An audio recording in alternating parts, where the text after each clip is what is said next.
था master stroke, master stroke, master. और अभी भी वो गोदी मीडिया मास्टर स्ट्रोक दोबारा चिल्लाने लगा। फिर से गांधी अपनी बनाने को सरकार, वापस आओ फिर से गांधी। 2000 नोट के चिप का क्या हुआ, उसे सैटेलाइट का क्या हुआ जिसमें सिग्नल जाता था? क्या मोदी जी आपको अब किसी चीजों पर भरोसा नहीं रही? न राम पर, न कृष्ण पर, न सीत पर, न नानक पर, न बुद्ध पर, न कबीर पर, न दुनिया के किसी संस्कृति पर। 16 में 19 में चुनाव था और इस बार भी आप 25 में चुनाव विधानसभा की 24 में, और आप अभी नाटक कर दिए। दूसरा एजेंडा था कि एन के प्रकार नरेंद्र मोदी जी के पास सारा पैसा, उनके मित्र के पास सारा पैसा चला जाए और चुनाव में उनकी एजेंडा हो, दूसरी की कोई एजेंडा नहीं हो। तो क्या देश इस तरह चलता है? देश क्या मदारियों से चलेगा? देश बाजीगरी से चलेगा?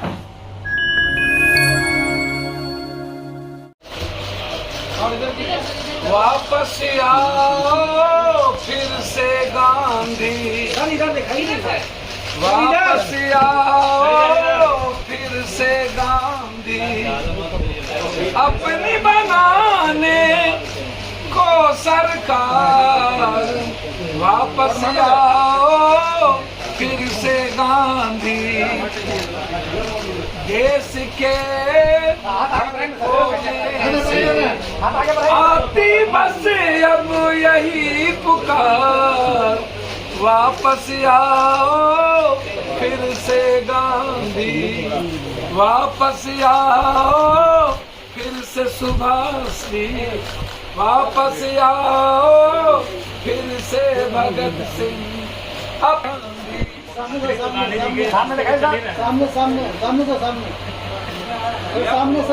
अब भैया बकस दीजिए, क्या हुआ? जाली नोट इक्वल हो गया, क्या हुआ? काला धन वापस कब आएगा? आतंकवादी गतिविधि क्यों बढ़ गई? और भ्रष्टाचार दुनिया के प्रचंड पर क्यों चला गया? नोटबंदी के बाद महंगाई इस देश की जिंदगी को नासुर क्यों बना दिया? नोटबंदी के बाद इस देश की बेरोजगारी दुनिया में सबसे ज्यादा क्यों बढ़ गई? नोटबंदी के बाद गरीबी इस देश की दुनिया में सबसे ज्यादा क्यों बढ़ गई?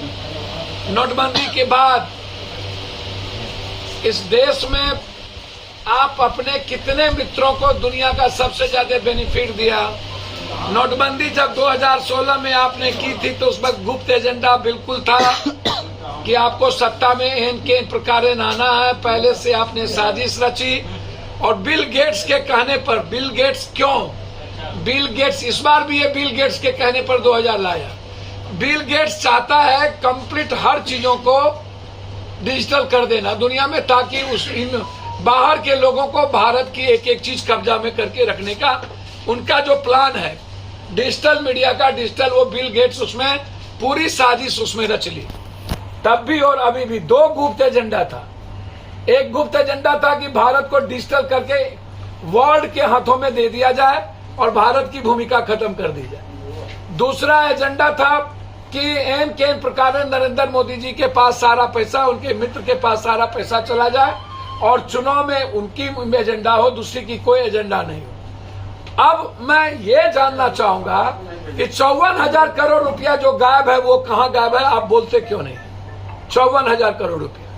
दूसरी चीज 32 लाख हजार करोड़ रुपया, 16 लाख तब था नोटबंदी के पहले, अभी 32 लाख के लगभग वो बढ़ा।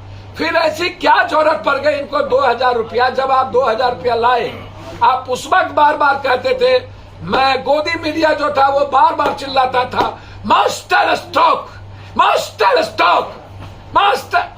और अभी भी वो गोदी मीडिया मास्टर स्ट्रोक दोबारा चिल्लाने लगा। ना कुछ आता है गोदी मीडिया को, ना कुछ जानता है। और जिस तरीके से ये गोदी मीडिया के लोग हर झूठ फरेब उल्टा पुल्टा में मोदी जी का सपोर्ट करते हैं, इसीलिए देखिए मैं मोदी जी को एक सलाह देना चाहूंगा कि भैया 2000 नोट के चिप का क्या हुआ, उसे सैटेलाइट का क्या हुआ जिसमें सिग्नल जाता था? क्या वो चिप फिर से 2000 इसीलिए ले लिया गया कि चिप को फिर से रिहेबिलिटेशन किया जाए, चिप में चीजें खत्म हो गई। पहले तो आप ये बता दीजिए, हम ये जानना चाहेंगे 2000 नोट के चिप लगी थी, उसका करना भी क्या है ये भी आप बता दीजिए। निकाल गोदी मीडिया जिस चीज को मालिक को दे देना है या अपने पास रखना है ये वो बता दे।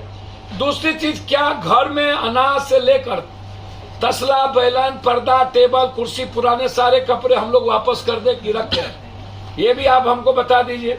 इसको भी गोदी मीडिया बोलेंगे कि मास्टर स्टॉक है। अब हम 2-3 बात आपसे जानना चाहेंगे और बहुत विनम्रता के साथ, कि क्या मोदी जी तानाशाही से देश चलेगा कि समझदारी और ईमानदारी से? किससे देश चलेगा? क्या मोदी जी आपको अब किसी चीजों पर भरोसा नहीं रही? न राम पर, न कृष्ण पर, न शिव पर, न नानक पर, न बुद्ध पर, न कबीर पर, न दुनिया के किसी संस्कृति पर, न विज्ञान पर, न अध्यात्म पर। अब किसके सहारे आप दुनिया में? आप हमेशा जो बात करते हैं, हमेशा बचकाना बात, हमेशा बचकाना बात। इसीलिए दुनिया कहती है कि देश का पीएम, सीएम और देश चलाने वाला व्यक्ति कम से कम जीनियस हो, दूसरों का ना सुने, दूसरों की बातों में ना आए, अपने देश के अंतिम व्यक्ति को देख करके चलाने की बात करें। बहुत क्लियर है। और इसमें बार बार ये कहना, ये सबसे ज्यादा वार किस पर है? जिसने मोदी जी को सबसे ज्यादा, अब ये वार जो गडकरी जी पर भी है, ये वार जोगी जी पर भी है। मोदी जी के लिए जो जो थ्रेट है, अब इंटरनल हो या एक्सटर्नल, अब सितंबर तक इन्होंने दिया है कि इसको जमा करिए, और सितंबर के बाद अक्टूबर में चुनाव है, आचार संहिता लग जाएगा 3 स्टेट का।